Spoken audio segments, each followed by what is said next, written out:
Welcome my dear friends. என்ன அப்படின்னா, இது என்னோட உண்மையான பதிவு தாங்க. நான் நிறைய வீடியோஸில் எப்படி இருப்பேன் அப்படின்னு சொல்லி உங்கள் கூட நான் வீடியோவில் ஷேர் பண்ணியிருக்கேன். ஆனாலும் சில பேர் பதிவு கமெண்ட்டில் ரொம்ப இதாக கேட்குறாங்க. ஏன் இப்படி பணம் சம்பாதிக்கிறாங்க, பணம் சம்பாதிக்கிறதுக்காக இப்படி பொய் சொல்கிறீங்க, எவ்வளோ க்ரியேட் பண்ணி பேசுகிறீங்க அப்படின்னு சொல்கிறாங்க. அப்படிலாம் இல்லைங்க. அதாவது உழைச்சி சம்பாதிங்க அப்படின்னு சொல்கிறாங்க. உழைச்சி தாங்க சம்பாதிக்கிறோம். நான் யார்கிட்டையும் ஓசியாக காசு கேட்கல.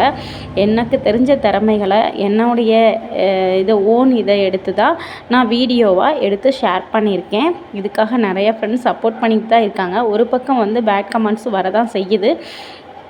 ஏன் இப்படி இதெல்லாம் மனசு நோகிற மாதிரி சில ஃப்ரெண்ட்ஸ் கேட்குறாங்க அப்படின்னு எனக்கு தெரியலை. வாழ்க்கையில் தான் கடவுள் ஏமாற்றிட்டாரு அப்படின்னா, சரி நம்ம ஏதோ உழைச்சி சம்பாதிக்கலாம் அப்படின்னு சொல்லி தான் நான் அந்த வீடியோவும் எடுத்து போட்டுட்ருக்கேன். என்ன அப்படின்னா, நானும் நிறைய ஸ்கூலுக்கு வேலைக்கெலாம் கேட்டேன். எனக்கு இந்த மாதிரி கால் இருக்கனால நீங்கள் ரொம்ப நேரம் ஸ்ட்ரெயின் பண்ணி கிளாஸ் எடுக்க முடியாது, வேண்டான்னு சொல்லிட்டாங்க. அதுக்கப்புறம் நான் எப்படி வாழ்க்கையில் முன்னேறது சொல்லுங்கள். ரொம்ப கஷ்டமாக இருக்குது. இது வாடகை வீடு தான். என்னுடைய வசதிக்காக தான் இந்த மாதிரி வீடு பிடிச்சி இருக்கோம். அது நிறைய வீடியோஸ்லேயும் நான் ஷேர் பண்ணியிருக்கேன். தெரிஞ்ச ஃப்ரெண்ட்ஸுக்கு தெரியும். தெரியாத ஃப்ரெண்ட்ஸ் என் மனசை நோகிற மாதிரி திரும்ப கொஸ்டின் கேட்குறீங்க. அப்படிலாம் கேட்காதீங்க ஃப்ரெண்ட்ஸ். என்ன அப்படின்னா, என்னால் உட்காந்து பாத்திரம்லாம் வாஷ் பண்ண முடியாது, தண்ணி தூக்க முடியாது. ஸோ அதனால தான் என்னோடய வசதிக்காக தான் இந்த மாதிரி வீடு பிடிச்சி இருக்கோம். சொந்த இடம் எதுவுமே இல்லைங்க. என்னுடைய உண்மையான கதை தாங்க இது. நான் பொய் சொல்லி வீடியோ போட்டு காசு சம்பாதிக்கணும்னு நினைக்கல. அது இல்லாமல் யார்கிட்டையும் பணம் கொடுங்க அப்படின்னு சொல்லி நான் வீடியோவில் கேட்கல. என்னுடைய ஓன் திறமையை போட்டு தான் நான் அதில் பணம் சம்பாதிக்கணும்னு தான் நினைக்கிறேன். யார்கிட்டையும் 10 பைசா கொடுங்கலாம் கை நீட்டில நான் கேட்டதில்லை. ஓகே ஃப்ரெண்ட்ஸ், சாரி யாரையும் மனசு கஷ்டப்படுற மாதிரி பேசியிருந்தா. இப்போ என்ன அப்படின்னா, காலையில் அழித்து தூங்கி லேட்டாக எழுந்திரிச்சிட்டேன். இப்போ பருப்பு கூட்டு வைக்கிறதுக்காக வச்சுருக்கேன்.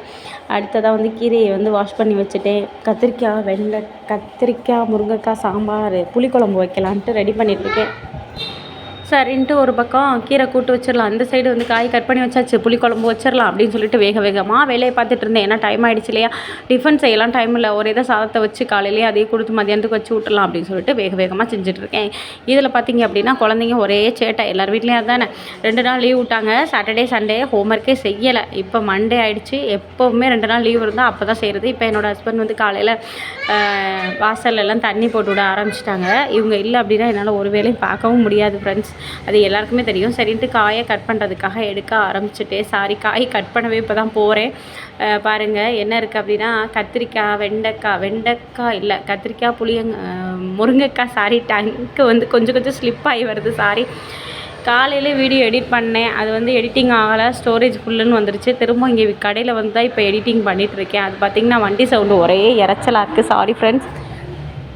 இது எங்கள் அக்கா வீட்டில் காய்ச்ச சுண்டைக்காய். நல்லா ஃப்ரெஷ்ஷாக பிஞ்சு காயாக கொண்டு அக்கா பையன் கொடுத்தான். அவ்வளோ சூப்பராக இருந்தது. இதை கூட்டு வச்சா செம்மையாக இருக்கும். எனக்கு இதை கூட்டு வைக்கிறத விட அப்படியே மசாலா போட்டு அப்படியே பொரியல் மாதிரி செஞ்சோம்னா ரொம்பவே பிடிக்கும். இப்போ பாருங்கள், முருங்கைக்காய் எங்கள் வீட்டில் காய்ச்சதான் எடுத்துகிட்டு வச்சாச்சு. இப்போ ப்ரெஸ் பண்ணுறதுக்காக பாப்பா ஒரே அடம். எப்போயுமே டெய்லி காலைல எழுந்திரிச்சா மற்ற வேலை பார்க்குற மாதிரியோ ப்ரெஸ் பண்ணுறதுக்கு ஒரே அழுகையாக அழுவா. கூட்டிகிட்டு போய் அவளை ப்ரெஸ் பண்ணுறதுக்குள்ளே பெரும்பாடாக போயிடும். அவங்க அப்பா இருந்தாங்கன்னா சமாளிச்சிருவாங்க. என்னால் ஒரு ஆளை பார்க்க முடியலன்னு சொல்லிட்டு இப்போ கடை திறக்கிறதுக்கே 9 மணிக்கு தான் போகிறாங்க. இல்லைன்னா முன்னாடிலாம் 6 மணிக்கெலாம் திறந்துருவான். இப்போ இவங்களை ஒரு ஆளை சமாளித்து இப்போ 8:45 ஸ்கூல் ஓப்பன் பண்ணிடுறாங்களா, அதுக்குள்ளே கேட்டு சாத்திடுறாங்க. அதனால் என்னால் முடியல, எல்லா வேலையும் பார்த்து பண்ணி போக முடியல. அதனால் இப்போ அவங்க அப்பா லேட்டாக தான் போகிறாங்க. இவங்களை கிளப்பி கூட்டிகிட்டு போகிறாங்க. அதுக்கப்புறம் நான் வீடியோஸ் எடிட் பண்ணுறதுனால கொஞ்சம் டைம் வேணும்னு கேட்டு கொஞ்சம் இப்போ 12 மணிக்கு மேலே தான் கடைக்கே போகிறேன்.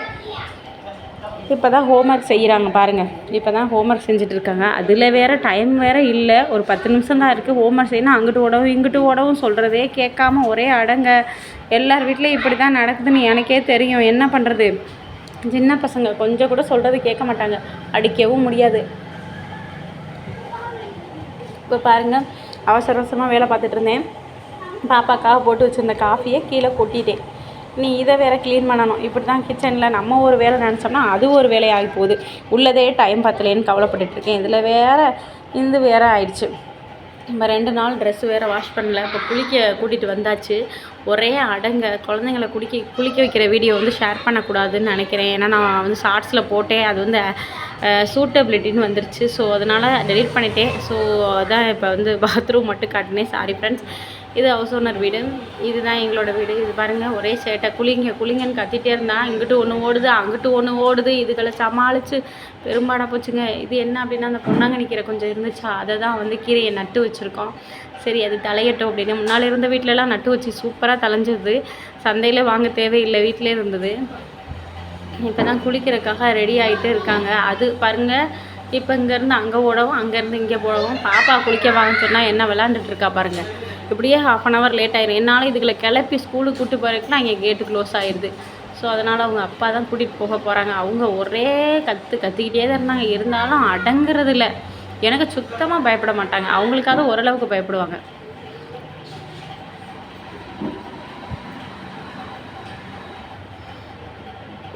நீ வான்னு 2 பேரும் போட்டு மோதிக்கிறாங்க. மொத்தம் தம்பி போயிட்டு அங்கே போயிட்டு சண்டை. நீ போகணும். இப்போ பாருங்கள், கூட்டு வச்சுட்டேன். கீரை கூட்டு ரெடி ஆகிடுச்சு. இது வந்து சாதம் வச்சாச்சு.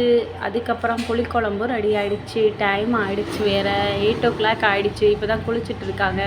சரின்ட்டு டிஃபன் பாக்ஸில் லஞ்சும் கட்ட ஆரம்பிச்சிட்டேன். சாதத்தை தனியாக வச்சு ஆற வச்சுட்டு, ஏன்னா சூடோடு வச்சோம்னா ஒரு மாதிரி நசன்னு ஆயிரும்ட்டு சாதத்தை தனியாக ஆற வச்சு, அதுவும் குழம்பு லைட்டாக தான் ஊற்றினா சாப்பிடவே மாட்டாங்க. உப்பு போட்டு லைட்டாக குழம்பு ஊற்றி மேலாப்பில் பிசைஞ்சு வச்சுருக்கேன் பாருங்கள். கீரை கூட்டை வைக்கிறேன், ஆனால் சாப்பிட மாட்டாங்க. ஈவினிங் கொண்டு வந்துடுவாங்க. ஏன்னா கீரை கூட்டு சுத்தமாக சாப்பிட மாட்டாங்க. நான் எப்போயும் கீரை கடையல் வச்சேன் அப்படின்னா அதில் முட்டை போட்டு செஞ்சுருவேன். அதாவது அவிச்ச முட்டை வச்சு விட்ருவேன்.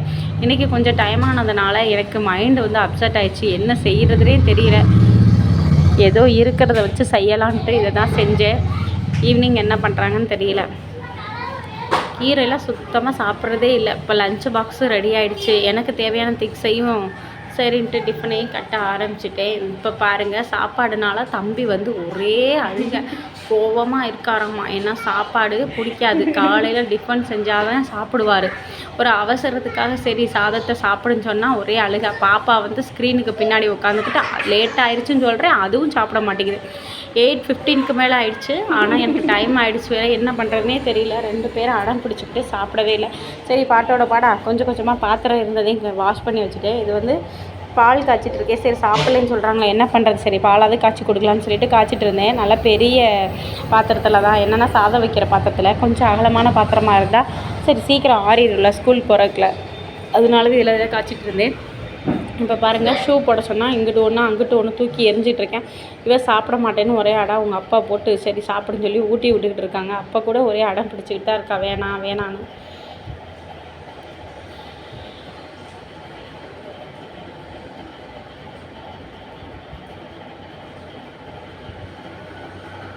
இப்போ டிஃபன்லாம் எடுத்து ரெடி பண்ண ஆரம்பிச்சிட்டேன். அங்கேயே கொஞ்சம் காஃபி கொட்டிருச்சு. என்ன அப்படின்னா கீழே தூக்குச்சட்டி கீழே விழுந்துருச்சு. ஸோ அதனால் லைட்டாக சிந்திருச்சு.